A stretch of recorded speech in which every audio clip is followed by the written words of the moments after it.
Okay, so 7th grade pre-AP or 8th grade math. I'm making this tutorial to kind of help you guys a little bit on solving equations with variables on both sides. Okay, it can be a little tricky, but I guarantee you, if you follow the instructions, if you use your notes, if you take your time, and you make sure you're being aware of like terms, you should be able to be very successful in solving. Okay, so this was an activity that was done with the online students. I'm not sure if the students face to face did this, but either way, it can still help you. So, multi-step equations with variables on both sides. So, the first thing is they wanted you to label the parts of the equation. Okay, so I'm going to go ahead and do that really quick, and then we're going to solve this guy. So, this equation says 2 times x, that's multiplication, plus 8 is equal to negative 1 times x plus 20. Okay? So we're going to label these. First off, let's do what I think you all know the most since last year. A letter that we don't know what it is, it's called the unknown. That's called a variable. So that is your variable here, and here's a variable here. And as you see, we have a variable on both sides of the equation. Both sides, okay? We're going to want to bring them together, but right now they're on both sides, okay? Then next to the variable, we have a number, okay? That number that is in front of the variable where it should be is called your coefficient. Big word, coefficient. So the way I teach it in my classroom, and we all teach it differently, but I look at this okay? I look at it as like a co-worker or a co-pilot. So when you're flying a plane, large airlines, they need a co-pilot. They work together to fly the plane so it can be successful, okay?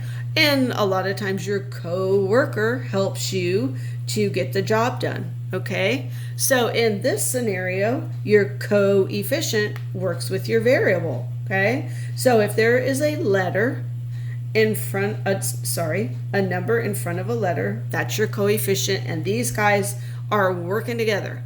And in this case, they're multiplying.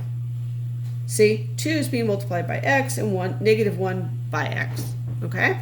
Anyways, all right, and then finally we have these numbers over here, a positive 8 and a positive 20. They're all by themselves. They do not have any variable next to them, therefore their value won't change. There's nothing next to it to maybe change its value. They're independent, so we call these guys a constant. Constant is something that remains the same, okay? So here is my other constant. Okay? Now, our goal is to solve for x.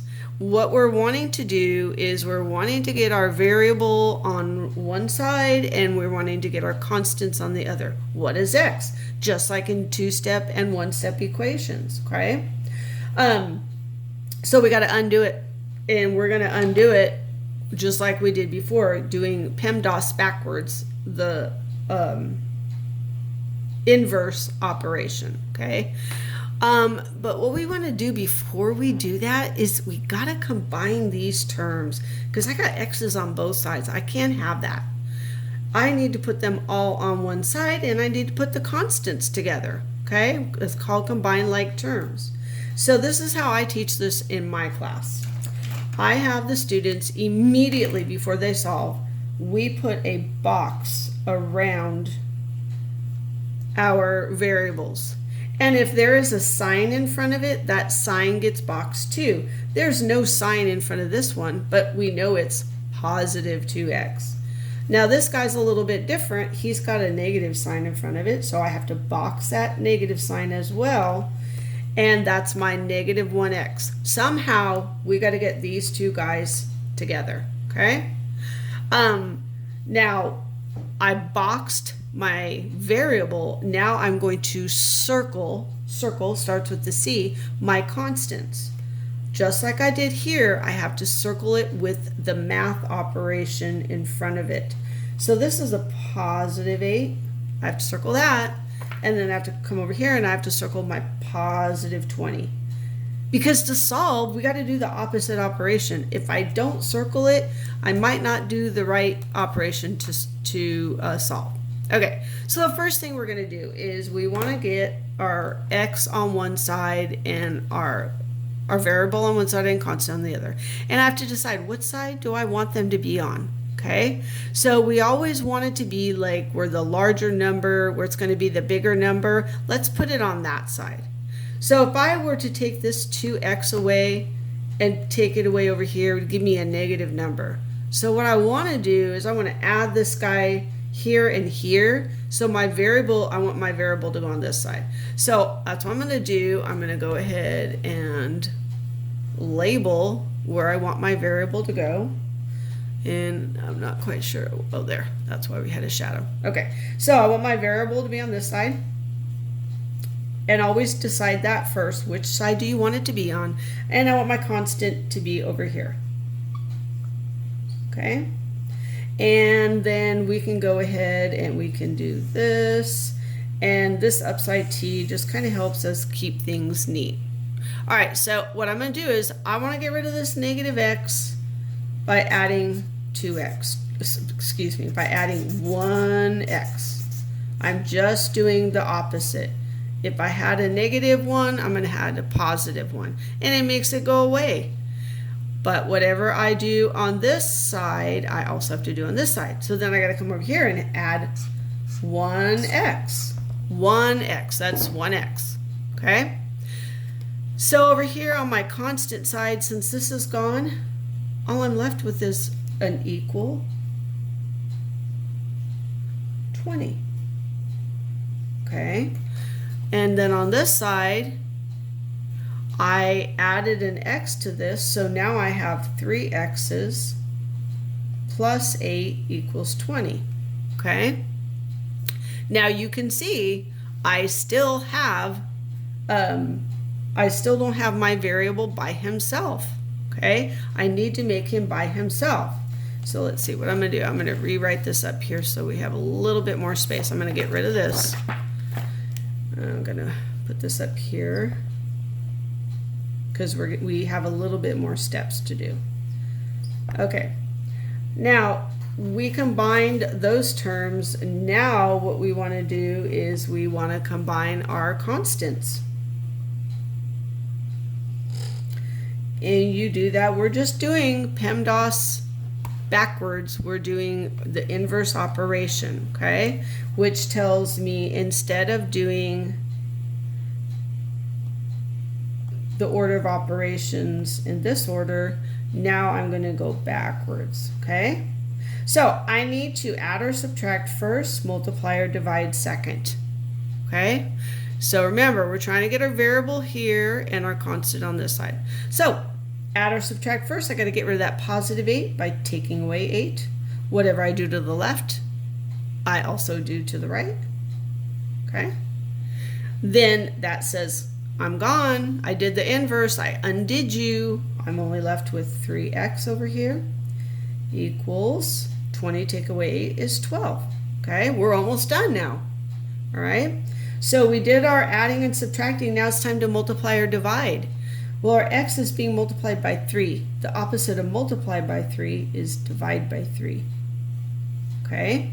When I did that, I undid it.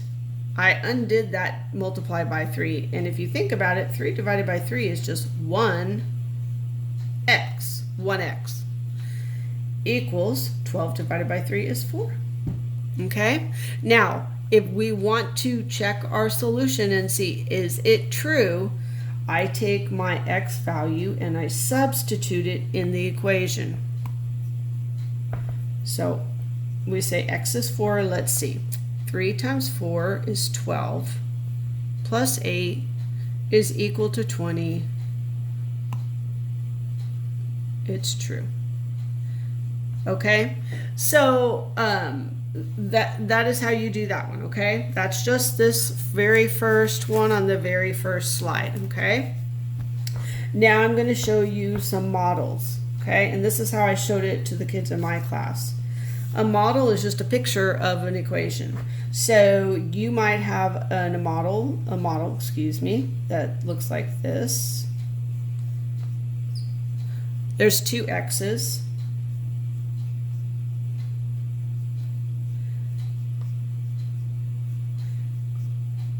And there's three pluses, equals, here's one x, and here's one plus, okay?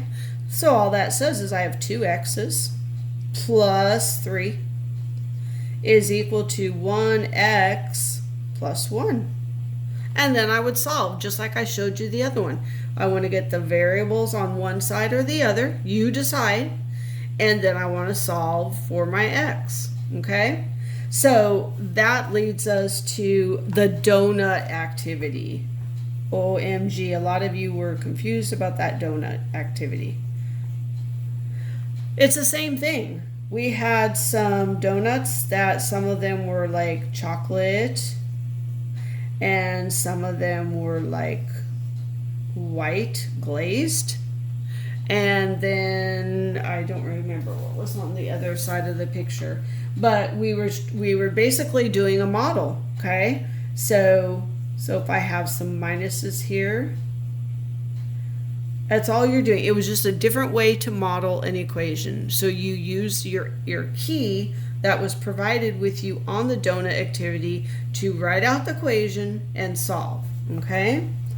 Now let's go ahead and go further into this packet here, into these slides.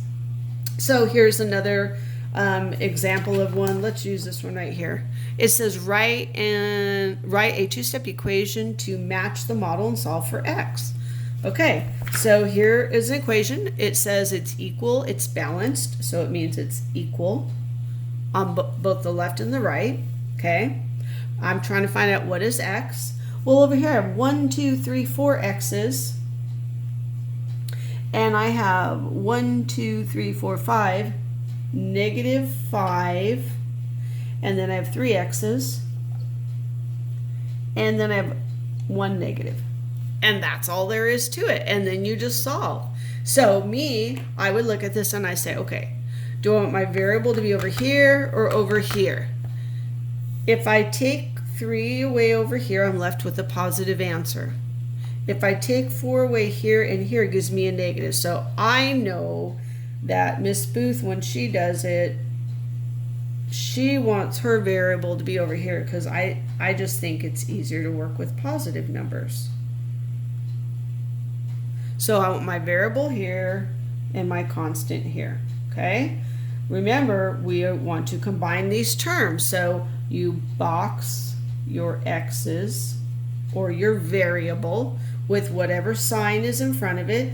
That's a positive in front of it. You don't see it, but we know it is. Here's another positive 3x. Then we circle our constants along with their sign in front of it, okay? First, I'm going to take care of my x's.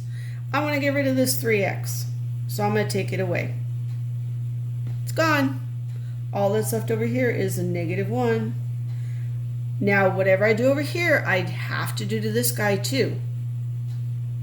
Take away 3x, I'm left with x.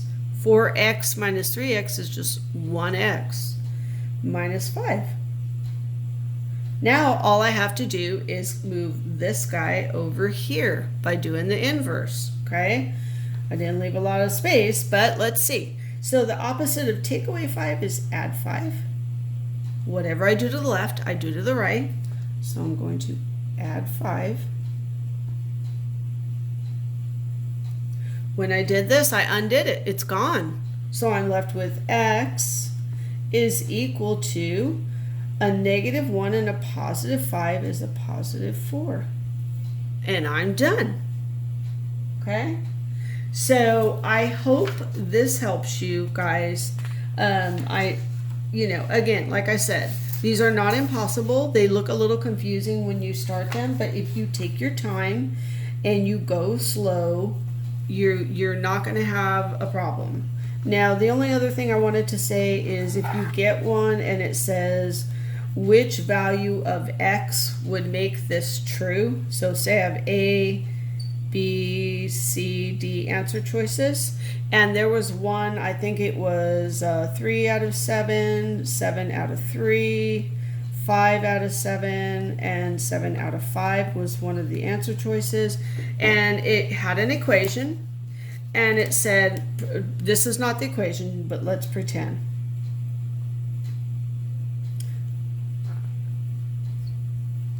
I'm totally making this up, okay?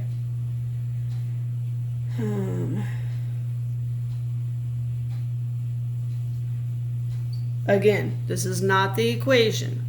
But if it says which value of x makes this equation true, then what I want to do is I want to see, is it one of these the answers? So what I have to do is I have to take these and replace the x, or substitute the x with them.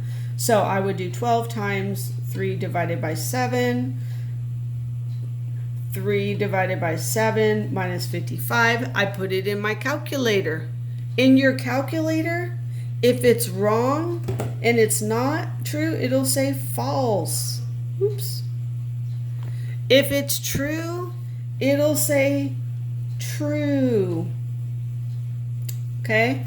And I believe the one that we did on Friday, it ended up being this guy. But the only way the kids knew was they had to take each one of these fractions, and wherever there was the x, they had to replace it with this. So they tried 3/7, that didn't work, so they tried 7/3. They tried 7/3. It gave them a false. Okay? And they just kept doing it until they got true. Okay? All right, boys and girls. Again, if you get stuck, watch the video again. And I really hope this helps you in solving multi-step equations with variables on both sides.